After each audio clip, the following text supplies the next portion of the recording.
জায়গায় উঠ ছিল লাল উঠ, লাল উঠ পর্যন্ত 100 লাল উঠ ঘোষণা করা হয় যে মোহাম্মদকে জীবিত অথবা মৃত অথবা মোহাম্মদের কল্লাতে নিয়ে আসতে পারে মৌলানা আউযুবিল্লাহ। আল্লাহ রাসূল সাল্লাল্লাহু আলাইহি ওয়াসাল্লাম বের হয়ে গেলেন। আস্তে আস্তে আস্তে আস্তে এই যে আমরা একটু আমাদের সুজা বরাবর তাকাই, জাবালে সূর, এই জাবালে সূর পাহাড়ে যখন তারা অতিক্রম করে যাচ্ছে, মুহতারাম হাজিরিন, আল্লাহর মেহমান বৃন্দ, আজকে আমরা এই জায়গায় একটু সমতল ভূমিতে দাঁড়িয়ে আছি, কিন্তু এই পাহাড় তার প্রমাণ, এই পাহাড় তার সাক্ষী বহন করছে। এই যে যে রাস্তাটুকু আমরা গাড়ি করে আসলাম, প্রত্যেকটা জায়গাতেই বড় বড় পাহাড় ছিল, যেটা অতিক্রম করা একটা মানুষের কল্পনাও করা যায় না। আল্লাহ রাসূল সাল্লাল্লাহু আলাইহি ওয়াসাল্লাম এই জায়গাটা অতিক্রম করে যখন এখানে আসলেন, তখন আবু বকর সিদ্দিক রাদিয়াল্লাহু তাআলা তো বললেন, ইয়া রাসূলুল্লাহ, মনে হয় মক্কার কুফার মুশরিকরা আমাদের অনুসরণ করছে, সুতরাং আমরা একটা জায়গায় কিছুক্ষণের সময় বা একটা দিনের জন্য আত্মগোপন করি বা আমরা একটু লুকিয়ে যাই। আল্লাহ রাসূল সাল্লাল্লাহু আলাইহি ওয়াসাল্লাম এই কথা অনুযায়ী এই জাবালে সূরের মাঝখানে ছোট্ট একটা জায়গায় একজন মানুষ বা দুইজন মানুষ কোন রকম বসা যায়, একজন মানুষ কিন্তু রিল্যাক্সে বসতে পারে। আপনারা দেখতে পাচ্ছেন অনেক কিছু জায়গা উঠতেছে, এটা এখন ওঠা সম্ভব না, এটা ইনফ্লুয়েন্স ভাবে কোনো সময় আসেন আর উঠতে পারবেন। এই যে বিশাল পাহাড়ে তখন আল্লাহ রাসূল সাল্লাল্লাহু আলাইহি ওয়াসাল্লাম সেখানে আত্মগোপন করলেন। মুহতারাম হাজিরিন, এমন একটা সংকীর্ণ জায়গা যেখানে তিনি আত্মগোপন করলেন। আল্লাহ পাকের কি কুদরত, কি কারিশমা! আল্লাহ সুবহানাহু ওয়া তাআলা সেই গুহাটার উপরের মধ্যে আল্লাহ তাআলা নবীর উপরে যদি কেউ আজ করতে না পারে, যেখানে তিনি আছেন ছোট্ট একটি মাদ্রাসা, জাল বলতে, এটা কিন্তু একটা সহি কথা, ছোট্ট একটি মাদ্রাসা জাল বলেছে। যেমন আমরা ঘর বাড়িতে দেশ গ্রামে দেখি মাদ্রাসা ডিম পারে, জাল বলে, এইটার ভিতরে কোনো মানুষ বসবাস করতে পারে না, কেউ কল্পনাও করতে পারবে না। জাল বলা করে কবুতর আবার ওই জালের উপরে ডিম পেয়েছে। মুহতারাম হাজিরিন, যখন কাফের মুশরিকরা আগের জমানায় কিন্তু কাফেররা মানুষের পায়ের চিহ্ন দেখে বলতে পারত যে এই পথে কোন গোত্রের কোন লোক হেঁটে গেছে।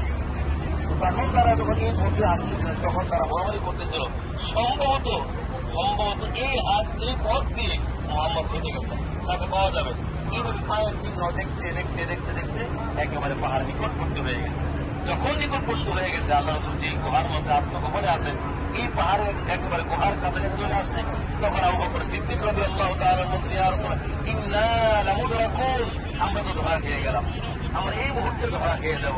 তখন আল্লাহ রাসূল সাল্লাল্লাহু আলাইহি ওয়াসাল্লাম বলছেন, আবু বকর, ইয ইয়াকুলু লিসাহিবিহি, একজন তার সাথীকে বলে, আল্লাহ রাসূল বলেন, ইযহুমা ফিল গার, যখন তারা এই গার মানে গুহা, গার মানে একটি জায়গা, এই বলে যে গারে সূর, এই যে গারে সূর, ইযহুমা ফিল গার, যখন তারা দুইজনের একজন একসাথে এরকম ভয় ছিলেন, ইয ইয়াকুলু লিসাহিবিহি, একজন আরেকজনকে বলেন, লা তাখাফ, তুমি টেনশন কিছু করে, সাহিবিহি লা তাহজান, তুমি টেনশন করা, দুঃখিত হয়ে, ইন্নাল্লাহ মাআনা, আল্লাহ আমাদের সাথে রয়েছেন। কে রয়েছেন? আল্লাহ আমাদের সাথে রয়েছেন। আল্লাহ রাসূল সাল্লাল্লাহু আলাইহি ওয়াসাল্লাম আত্মগোপন করলেন। এমন একটা অবস্থা, এমন একটা জায়গা কাফেররা পা দিয়েছেন, মানে নিচের দিকে তাকাইলেই তিনাকে দেখা যাবে, তাকাইছেনও, কিন্তু আল্লাহ চোখের মধ্যে পর্দা এঁটে দিয়েছেন, পর্দার অন্তরাল হয়ে গেছে তাদের চোখ, আল্লাহ রাসূল দেখতে পারেন নাই।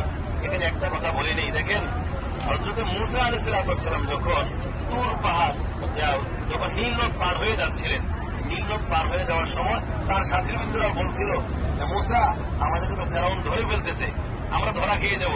হযরত মূসা আলাইহিস সালাম সেই দিন বলেছেন যে, ইন্না মাইয়া রব্বি সায়াহদিন, নিঃসন্দেহে নিশ্চয় আল্লাহ আমার সাথে আছেন, আল্লাহ আমাকে পথ প্রদর্শন করবেন। তিনি বলেছেন, ইন্না মাইয়া রব্বি, আমার রব আমার সাথে আছেন। ঠিক এরকম কথা আবু বকর বলেছেন, ইয়া রাসূলুল্লাহ, আমরা তো ধরা খেয়ে গেলাম। আল্লাহ রাসূল কিন্তু বলেন না যে ইন্না মাইয়া রব্বি, আমার রব আমার সাথে আছেন। তিনি আনেওয়ালা কিয়ামত পর্যন্ত যত উম্মত, যত নর নারী, যত পুরুষ মুসলমান নরের দুনিয়াতে আসবেন, সবাইকে শামিল রেখে বলছেন, ইন্নাল্লাহা মাআনা, আল্লাহ আমাদের সাথে রয়েছেন, বলেন সুবহানাল্লাহ। অর্থাৎ এখান থেকে একটা বিষয়, শিক্ষণীয় বিষয় হচ্ছে যে আমার উম্মত যদি আল্লাহর উপর ইস্তেকামত করে, দ্বীনের উপর অটল থাকে, আমার উম্মত যদি আমার সুন্নতের উপর থাকে, সুন্নতকে জিন্দা করে রাখে, আমার উম্মতের সাথে কিয়ামত পর্যন্ত যিনি রয়েছে, এটা আওয়াজ করে বলে তিনি কে?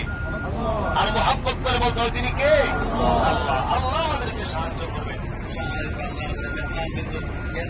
সম্মানিত হাজী সাহেব ভাইরা, আজকে আপনাদেরকে আমরা এই জায়গাটার মধ্যে নিয়ে আসছি। রাসূল সাল্লাল্লাহু আলাইহি ওয়াসাল্লাম দিন রাত এখানে অবস্থান করেছিলেন। ইবাদত বন্দেগী করেছিলেন।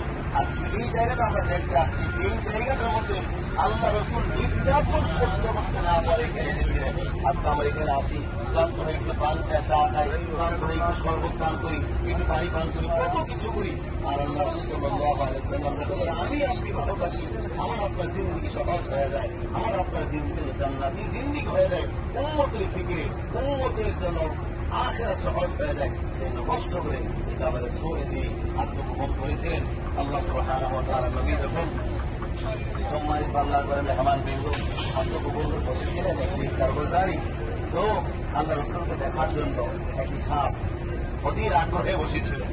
তো হযরত আবু বকর সিদ্দিক রাদিয়াল্লাহু তাআলা গুহার সামনে পা দিয়ে বসেছিলেন। সম্মানিত হাজী সাহেব বৃন্দ যখন তিনি বসেছিলেন, একটি সাপ বারবার তার মাথা নাড়িয়ে বোঝাচ্ছিল, আবু বকর আমাকে একটু জায়গা দাও, আবু বকর আমাকে একটু সুযোগ দাও, যাতে করে আমি জনাব মুহাম্মদুর রাসূলুল্লাহ সাল্লাল্লাহু আলাইহি ওয়াসাল্লামকে একটা নজরের জন্য আমি দেখতে পারি, আমাকে একটু সুযোগ দাও। আবু বকর ভাবতেছিলেন যে বিষাক্ত সাপ হয়তো আল্লাহ রাসূলকে সেদিন আক্রান্ত করবে। যাই হোক, আমি শেষ করে দিচ্ছি।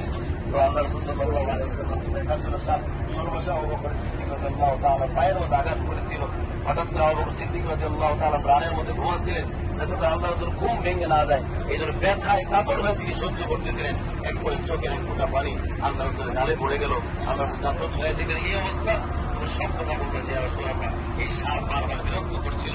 তখন সাপ তার পাচন মন্ত্রীতে বুঝিয়ে দিয়েছেন, ইয়া রাসূলুল্লাহ, আমি আবু বকরকে আঘাত করতে চাই নাই, আমি চাইছিলাম যে এই যে সুযোগ পেয়েছি আর কোন সুযোগ পাবো কিনা জানি না, আপনাকে একটা নজর দেখবো, আবু বকর দেখতে দিচ্ছিল না, এই জন্য আমি বাধ্য হয়ে তাকে আঘাত করেছি। ইয়া রাসূলুল্লাহ, আমি আপনাকে দেখার জন্য কাজ করেছি। তখন আল্লাহ রাসূল সাল্লাল্লাহু আলাইহি ওয়াসাল্লাম মুখের একটু লালা যখন আবু বকর সিদ্দিক রাদিয়াল্লাহু তাআলা পায়ে লাগিয়ে দেন, সমস্ত বিষ নিমিষেই ধ্বংস হয়ে আবু বকর সিদ্দিক রাদিয়াল্লাহু তাআলা সুস্থতার জিন্দেগিতে ফিরে যান।